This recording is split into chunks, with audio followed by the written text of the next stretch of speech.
Breaking news Vijayawada GGH లో వల్లభనేని వంశీకి వైద్య పరీక్షలు పూర్తయ్యాయి. కాసేపట్లో మెజిస్ట్రేట్ ఎదుట హాజరుపరచనున్నారు పోలీసులు. వంశీపై సత్యవర్ధన్ సోదరుడు ఫిర్యాదు చేశారు. కిడ్నాప్ తో పాటు అట్రాసిటీ కేసులు నమోదు చేశారు. ఈ కేసులో A1 గా వల్లభనేని వంశీ పేరు చేర్చారు.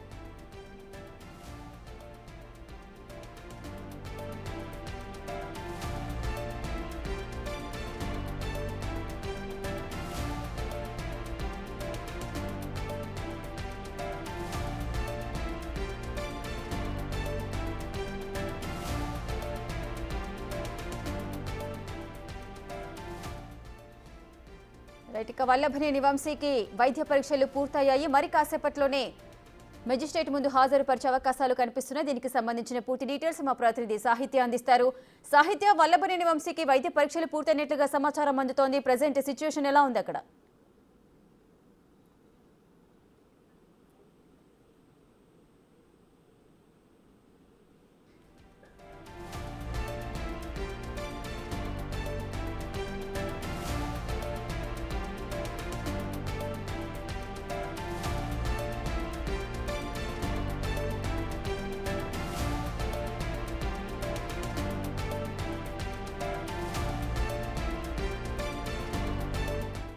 ఇక కృష్ణలంక PS లో గన్నవరం మాజీ ఎమ్మెల్యే వల్లభనేని వంశీకి 8 గంటల పాటు సుదీర్ఘ విచారణ తర్వాత GGH కి తరలించారు. అక్కడ వైద్య పరీక్షలు కూడా పూర్తయ్యాయి. దీనికి సంబంధించిన పూర్తి డీటెయిల్స్ మా ప్రతినిధి సాహితీ అందిస్తారు.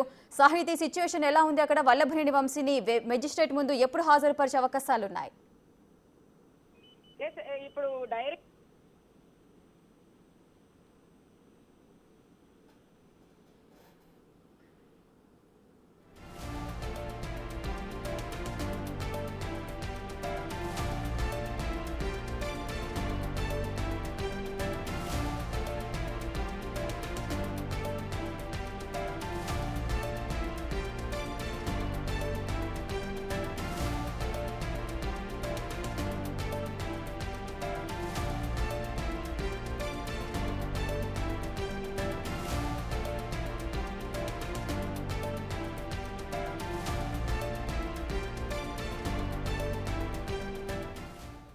విజయవాడ GGH లో వల్లభనేని వంశీకి వైద్య పరీక్షలు పూర్తయ్యాయి.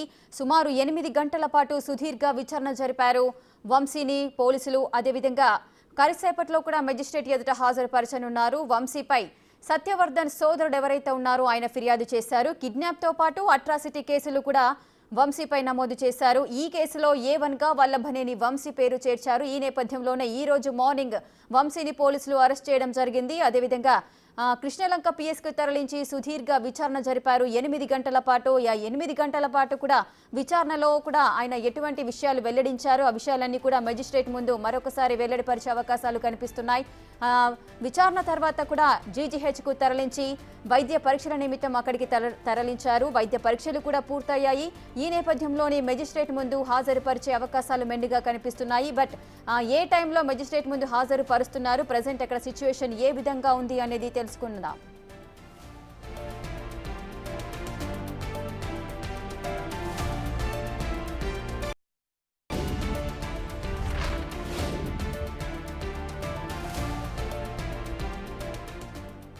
విజయవాడ GGH లో వల్లభనేని వంశీకి వైద్య పరీక్షలు పూర్తయ్యాయి. ఈ నేపథ్యంలోనే మెజిస్ట్రేట్ ముందు హాజరుపరచబోతున్నారు పోలీసులు. అయితే హాజరుపరిచిన తర్వాత రిమాండ్కి ఎన్ని రోజులు ఇస్తారు అనేది కూడా ఆసక్తిగా మారింది. సుమారుగా 14 రోజుల పాటు రిమాండ్కి ఇచ్చే అవకాశాలున్నాయా? ఈ నేపథ్యంలో ఏం జరగబోతోంది మెజిస్ట్రేట్ ముందు అనేది కూడా ఆసక్తికరంగా మారుతోంది. ఇక వైసీపీకి సంబంధించిన పార్టీ నాయకులంతా కూడా ఇది ఒక కక్ష సాధింపు చర్యగా వాళ్ళు భావిస్తున్నారు. ఇది రెడ్ బుక్ రాజ్యాంగమా లేదా టీడీపీ రాజ్యాంగమా అంటూ కూడా వారు విమర్శిస్తున్న పరిస్థితులు నెలకొంటున్నాయి. ఇక వల్లభనేని వంశీ సతీమణి విషయానికి వచ్చినట్లయితే మాకు ఎటువంటి నోటీసులు కూడా ఇవ్వలేదు, అయినప్పటికీ కూడా వల్లభనేని వంశీని అన్యాయంగా అరెస్ట్ చేశారు అంటూ కూడా వల్లభనేని వంశీకి సంబంధించిన బంధువులు కానీ అనుచరులు కానీ వాపోతున్నారు. అదేవిధంగా వారి యొక్క సతీమణి కూడా ఈ విధమైన ఆరోపణలు అయితే చేస్తున్నారు. ఎటువంటి నోటీసులు కూడా ఇవ్వకుండానే వంశీని అరెస్ట్ చేశారు అన్యాయంగా అంటూ కూడా ఆమె చెప్పుకొస్తున్న పరిస్థితి నెలకొంది. ఈ నేపథ్యంలోనే అరెస్ట్ చేయడము, విచారణకు తరలించడము, అక్కడ 8 గంటల పాటు సుదీర్ఘ విచారణ కృష్ణలంక PS లో జరపడము, విచారణ అనంతరము జీజీహెచ్కు తరలించడం జరిగింది. జీజీహెచ్లో కూడా వైద్య పరీక్షల నిమిత్తం అక్కడికి చేరుకున్నప్పుడు కూడా వంశీ అనుచరులు కూడా అక్కడికి చేరుకున్న పరిస్థితులు నెలకొన్నాయి. అదేవిధంగా వల్లభనేని వంశీ యొక్క లాయర్స్ కూడా జీజీహెచ్కు కూడా అక్కడికి వెళ్లారు. అక్కడ ఏం జరిగింది, వైద్య పరీక్షలు ఏ విధంగా పూర్తయ్యాయి, ఈ డీటెయిల్స్ అన్ని కూడా మా ప్రతినిధి సాహితీ అందిస్తారు. సాయి శంకర్, అక్కడ సిచ్యువేషన్ ఏ విధంగా ఉంది, వైద్య పరీక్షలు ఏ విధంగా జరిగాయి, వల్లభనేని వంశీని మెజిస్ట్రేట్ ముందు ఎప్పుడు హాజరుపరిచే అవకాశాలు ఉన్నాయి? ప్రధానంగా వంశీకి సంబంధించి వైద్య పరీక్షలు కొద్దిసేపటి క్రితం ముగిసినటువంటి పరిస్థితి ఉంది. వైద్య పరీక్షల అనంతరం ఆయన్ని జిల్లా కోర్టుకు కూడా తీసుకొని వస్తున్నారు. ప్రధానంగా కూడా ఈ కేసుకు సంబంధించినటువంటి అంశంలో మరికొద్దిసేపట్లో జడ్జి ముందు హాజరుపరచనున్నారు. జడ్జికి సంబంధించి జడ్జిమెంట్లో ఏదైతే వాదనలు జరిగేటటువంటి అవకాశాలు ఉన్నాయి. ఎందుకంటే అట్రాసిటీ కేసుకు సంబంధించినటువంటి జడ్జి ముందుకి ఈ కేసు వెళ్తున్నటువంటి నేపథ్యంలో ఈ కేసులో అసలు అట్రాసిటీ కేసు అనేది పెట్టాల్సిన అవసరం లేదు అనే విధంగా కూడా వైసీపీ తరఫు లాయర్లు అయితే వాదన వినిపించేటటువంటి అవకాశం అయితే క్లియర్గా కనిపిస్తుంది. ఇప్పటికే వంశీకి సంబంధించినటువంటి లాయర్లందరూ కూడా కోర్టు హాల్కు కూడా చేరుకోవడం జరిగింది. ప్రభుత్వం తరఫు వాదనలు వినిపించడానికి కూడా ప్రభుత్వం తరఫు లాయర్లు కూడా ఇక్కడికి వచ్చారు. వైద్య పరీక్షలు పూర్తయినాయి కాబట్టి నేరుగా ఇక్కడ తీసుకొచ్చేటటువంటి అవకాశం ఉన్నాయి. ప్రస్తుతం అంది వేలో వాళ్ళైతే ఉన్నటువంటి వంశీకి సంబంధించినటువంటి వాహన శ్రేణులు అయితే ఉన్నాయి. కొద్దిసేపట్లోనే ఈ జిల్లా కోర్టుకు అయితే వచ్చే అవకాశాలు ఉన్నాయి. ఇక్కడ వాదనలు జరిగిన అనంతరం వంశీకి సంబంధించి ఈ కేసులో ఏవైతే అనేక సెక్షన్ల కింద కూడా కేసు నమోదైనాయి కాబట్టి వాటికి సంబంధించి ప్రతిదానిపైన కూడా వాదించేటటువంటి అవకాశాలు ఉంటాయి. ప్రస్తుతం పెట్టినటువంటి కేసులకు సంబంధించినటువంటి కేసుల్లో అన్ని ఫాల్స్ కేసులు ఉన్నాయనేది వంశీ తరఫు లాయర్లు చెప్తున్నారు. కావాలని చెప్పే వంశీని ఇబ్బంది పెట్టాలి, కంపల్సరీగా ఏదో ఒక విధంగా అరెస్ట్ చూపించాలనేటటువంటి ఒకే ఒక్క ఆలోచనతో మాత్రమే అరెస్ట్ చేశారు తప్పించి ఎలాంటి ఎవిడెన్స్ అయితే ఎవరి దగ్గర లేదు.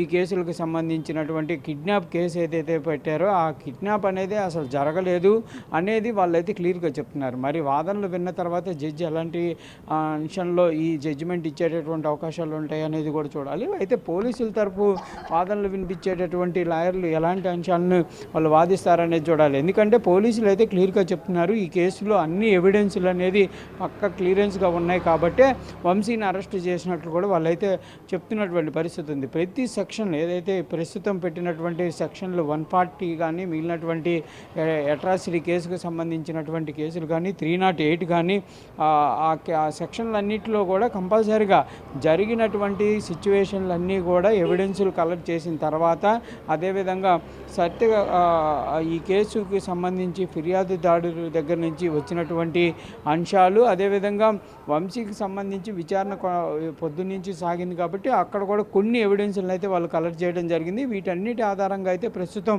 కోర్టు ముందుకైతే ఈ కేసుకు సంబంధించినటువంటి అంశాల్లో మొత్తం 8 మందికి సంబంధించినటువంటి వాళ్ళందరినీ కూడా ప్రొడ్యూస్ చేసేటటువంటి అవకాశాలు ఉన్నాయి. ఇందులో A1గా వంశీని చూపించడం జరిగింది. అదేవిధంగా మిగిలినటువంటి వాళ్ళకి సంబంధించి కూడా మిగిలినటువంటి 7గురిని కూడా కేసులో అయితే వాళ్ళైతే పెట్టేటటువంటి అవకాశాలు కనిపిస్తున్నాయి. మొత్తంగా ఈ కేసులో 8 మందికి సంబంధించినటువంటి వాళ్ళు పెడతారు కాబట్టి మరి జడ్జి ఎవరెవరికి ఎలాంటి పరిస్థితి ఉంటుందనేది కూడా చూడాలి. కంపల్సరీగా 8 మందికి సంబంధించినటువంటి A1 నుంచి A8 వరకు సంబంధించి కూడా ప్రతి ఒక్కరికి సంబంధించి కూడా వాదనలు అయితే జరిగే అవకాశాలు ఉంటాయి. ఇందులో ఒకసారి మనం పరిశీలిస్తే వంశీ, కొమ్మకుంట్లో అదేవిధంగా భీమవరపు రామకృష్ణ, గాంట్ర వీర్రాజు వీళ్ళ పేర్లు కూడా ఏదైతే రవికిరణ్ అనేటటువంటి వ్యక్తి ఫిర్యాదు మేరకు కూడా వీళ్ళందరిపైన కూడా అట్రాసిటీ కేసులు అయితే పెట్టడం జరిగింది. రవికిరణ్ ఎవరైతే ఫిర్యాదుదారులు ఉన్నారో వాళ్ళ సత్యవర్ధన్ ఒక అన్నయ్యగా చెప్తున్నారు. ఆయన ఫిర్యాదు ఆధారంగానే ప్రస్తుతం వంశీ పైన అట్రాసిటీ కేసుని నమోదు చేయడం జరిగింది. మిగిలినటువంటి వాళ్ళు 4 పైన కూడా అట్రాసిటీ కేసుని అయితే నమోదు చేశారు. అయితే అట్రాసిటీ కేసుకు సంబంధించి వాదనలు కంపల్సరీగా జరిగే అవకాశాలు ఉంటాయి కాబట్టి కంపల్సరీగా ఈ కేసుకు సంబంధించినటువంటి అంశంలో ఏ విధంగా అట్రాసిటీ కింద వస్తుంది, ఏం జరిగింది, బాధితులకి సంబంధించినటువంటి అంశంలో ఎలాంటి అంశాలు ఉన్నాయి అనేది కూడా క్లియర్గా పరిశీలించేటటువంటి అవకాశాలు ఉంటాయి.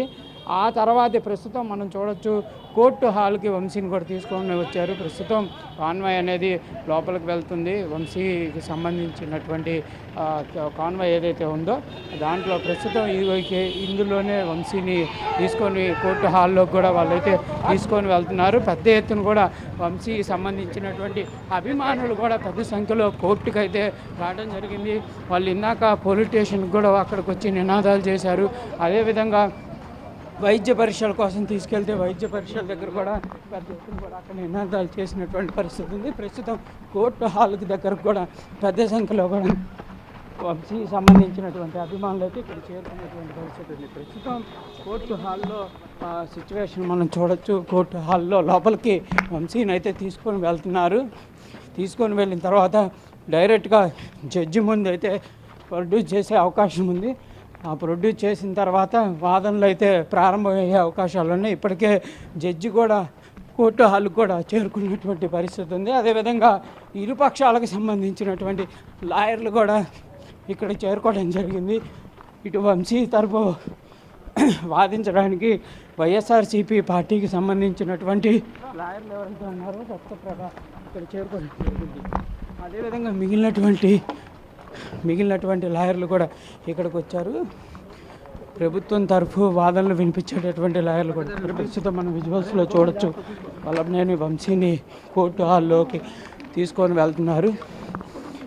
ఆ తర్వాత లోపల జడ్జి ముందుకి ప్రొడ్యూస్ చేసే అవకాశం ఉంటుంది. కంపల్సరిగా కేసుకు సంబంధించినటువంటి వాదనలు అయితే జరిగిన తర్వాత ఎలాంటి పరిస్థితి ఉంటుందో చూడాలి. రిమాండ్ చేస్తారా లేకపోతే బెయిల్ పైన విడుదల చేసేటటువంటి అవకాశం ఉంటుందా, కేసులో ఎలాంటి పరిస్థితులు ఉంటాయనేది కూడా చూడాలి. ప్రస్తుతం కోర్టు హాల్ లోపలికైతే తీసుకువెళ్తున్నారు వంశీని. కంపల్సరీ మరికొద్ది సేపట్లోనే ఈ కేసుకు సంబంధించినటువంటి అంశాలపైన అయితే ఇక్కడ చర్చ వాదనలు అయితే జరిగే అవకాశాలు ఉన్నాయి. మనం కొంచెం కోర్టు హాల్లో ఇబ్బందికర పరిస్థితులు ఉన్నాయి కాబట్టి వెళ్ళటానికి మొత్తం రోప్ వెనక్కి తిప్పుకొని వెళ్తున్నారు. ఎందుకంటే కోర్టులో కొంచెం వర్క్ జరుగుతుంది. ప్రస్తుతం కోర్టు హాల్ పైన కోర్టు నెంబర్ 2లో హాజరుపరిచే అవకాశాలు ఉన్నాయి. సెకండ్ హాల్కి తీసుకువెళ్తున్నారు.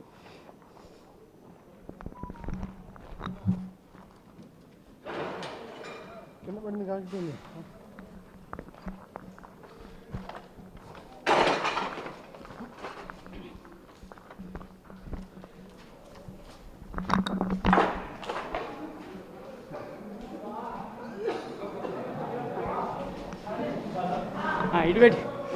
రైట్ వచ్చి ఇది మొత్తంగా రేఖ అయితే ప్రస్తుతం కోర్టు హాల్లో కూడా వంశీని అయితే తీసుకువెళ్ళినారు. లోపల కోర్టు జడ్జి ముందు ప్రొడ్యూస్ చేస్తారు. మరికొద్ది సేపట్లో వంశీ పైన నమోదైనటువంటి కిడ్నాప్ కేసుకు సంబంధించి సత్యవర్ధన్ ఒక అన్న కిరణ్ ఇచ్చినటువంటి కేసులకు సంబంధించి ప్రతి దానిపైన కూడా వాదనలు జరిగేటటువంటి అవకాశం ఉంది.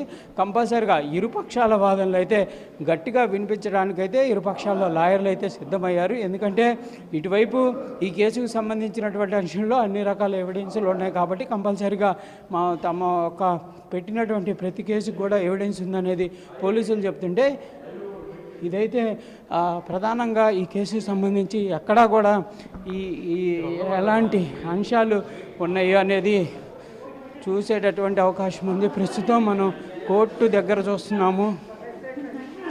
వంశీకి సంబంధించి భార్య కూడా హాజరయ్యే కోర్టుకి సంబంధించి కూడా లోపలికి వస్తున్నారు.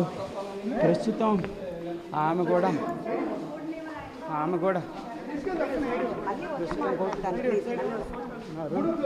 ప్రస్తుతం ఆమె కూడా ఈ వాదనలకు సంబంధించి వినేటటువంటి అంశంగా ఉందనే విధంగా చెప్పచ్చు. వంశీతో కూడా ఆమె సాయంత్రం సమయంలో మాట్లాడటం జరిగింది. కేసుకు సంబంధించినటువంటి డీటెయిల్స్ అన్నీ కూడా మరి వాళ్ళు డిస్కస్ చేయడం జరిగింది. ఇప్పుడు ప్రస్తుతం అయితే కోర్టు హాల్లో కూడా ఆమె అయితే వెళ్తున్నారు. ప్రస్తుతం మన విజువల్స్లో చూడొచ్చు వంశీ భార్య ఎవరైతే పంకజశ్రీ ఉందో ఆమె కూడా కోర్టు హాల్లోకి వెళ్తున్నటువంటి పరిస్థితి అయితే ఉంది. లోపల మరికొద్ది సేపట్లో వాదనలు కూడా ప్రారంభమయ్యేటటువంటి అవకాశం ఉన్నట్లు కూడా తెలుస్తున్నటువంటి పరిస్థితి ఉంది. ఇప్పటికే కోర్టుకు సంబంధించి అంటే ఇరుపక్షాల లాయర్లు అయితే పైకి కూడా వెళ్ళిపోయారు. జడ్జి ముందు కూడా ప్రొడ్యూస్ చేస్తున్నట్లు కూడా తెలుస్తుంది. వాదనలలో ఎలాంటి వాదనలు జరుగుతాయి, ఎవరి అంశాలు పరిగణనలోకి వచ్చేటటువంటి అవకాశం ఉంటుంది అనేది కూడా చూడాలి. మొత్తంగా అయితే వాదనలు మొత్తం పూర్తయిన తర్వాత జడ్జిమెంట్ ఎలా ఉండబోతుంది అనేది కూడా ఒక ఉత్కంఠ. ఎందుకంటే కంపల్సరీగా అట్రాసిటీ కేసు ఉంది కాబట్టి రిమాండ్ విధిస్తే కంపల్సరీగా ఇప్పటికిప్పుడు బెయిల్ వచ్చేటటువంటి అవకాశాలు ఉండవు. కాకపోతే వంశీ తరపు లాయర్లు మాత్రం చెప్తున్నారు, రిమాండ్ విధించినా కూడా మేము బెయిల్ పిటిషన్ కూడా మూవ్మెంట్ చేస్తాం, దానిపైన కూడా వాదనలు వినిపిస్తాం, వెంటనే బెయిల్ ఇవ్వాలనే విధంగా కూడా అభ్యర్థిస్తాం అనే విధంగా వాళ్ళైతే చెప్తున్నారు. మరి బెయిల్ వస్తుందా లేకపోతే రిమాండ్ జరుగుతుందా, అసలు ఈ కేసులో పెట్టినటువంటి సెక్షన్లన్నీ కూడా అమల్లోకి వస్తాయా, ఎలాంటి పరిస్థితి ఉంటుందనేది కూడా మరి కొద్దిసేపట్లో చూడాలి.